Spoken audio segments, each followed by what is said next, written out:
Saviez-vous qu'on peut cartographier le cerveau et retracer les voies qui relient différentes régions du cerveau entre elles? La technique qui le permet est l'imagerie de diffusion.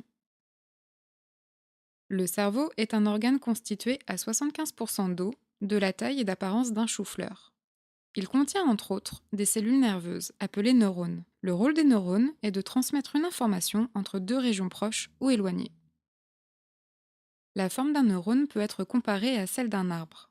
Le neurone est composé d'un tronc unique terminé par des racines, l'ensemble constituant l'axone, ainsi que d'une multitude de branches situées autour du centre de la cellule qu'on appelle dendrite. Comme l'arbre, le neurone a une couche protectrice autour de son tronc, la myéline qui est de couleur blanche. Les axones sont appelés la matière blanche et le reste la matière grise. Dans le cerveau, il y a 86 milliards de neurones, soit environ 11 fois la population mondiale. Les neurones forment un réseau complexe de connexions axonales. Les axones, qui sont orientés dans la même direction, forment des faisceaux de matière blanche en trois dimensions. Pour pouvoir étudier ces faisceaux de matière blanche, il faut d'abord acquérir des images du cerveau. Pour cela, les chercheurs utilisent un appareil d'imagerie par résonance magnétique, l'IRM. Cet appareil contient un aimant supraconducteur qui émet un champ magnétique très puissant.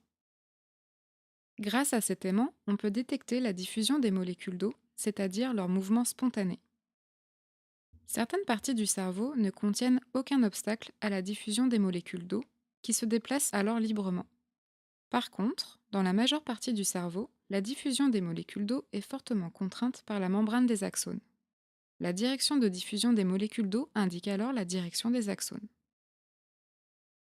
En localisant ainsi les axones, l'IRM de diffusion permet de regrouper les axones ayant la même orientation en fibres de matière blanche, puis les fibres ayant la même orientation en faisceaux de matière blanche. Avec ces données, on peut étudier les connexions qui relient une région du cerveau à une autre. C'est ce qu'on appelle la connectivité structurelle. À l'échelle du cerveau, la carte complète des connexions s'appelle un tractogramme. Chaque couleur représente une orientation particulière des fibres de matière blanche. Par exemple, le vert représente l'orientation avant-arrière. L'étude de ces voies de communication permet de mieux comprendre le cerveau et certains dysfonctionnements qui apparaissent quand il est endommagé. Par exemple, après un accident vasculaire cérébral, la rupture d'un faisceau de matière blanche peut être à l'origine de troubles cognitifs, moteurs ou sensoriels. L'imagerie de diffusion est donc un allié précieux pour dévoiler les mystères et la complexité du cerveau.